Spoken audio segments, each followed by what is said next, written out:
معزز ناظرین اکرام، ہمارے بعض لوگ احساس کمتری کا شکار ہوتے ہیں۔ ان کا خیال ہوتا ہے کہ اللہ تعالیٰ نے جیسے انہیں بنایا ہے وہ اس حالت میں اچھے نہیں لگتے۔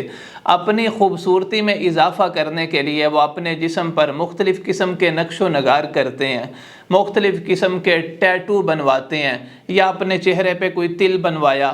یاد رکھیے گا، ایسے کرنے والوں پر اور کروانے والوں پر اللہ کے نبی صلی اللہ علیہ وسلم نے لعنت فرمائی ہے۔ حدیث مبارکہ کے اندر آتا ہے، نبی علیہ السلام نے فرمایا اپنے جسم پر ٹیٹو بنانے والا اور بنوانے والا دونوں پر اللہ تعالیٰ کی لعنت ہے۔ یاد رکھیے گا، شریعت اسلامیہ کے اندر اس چیز کی ہرگز اجازت نہیں، بلکہ یہ حرام ہے۔ ایسا کرنے والا رب کی لعنت کا مستحق ہے۔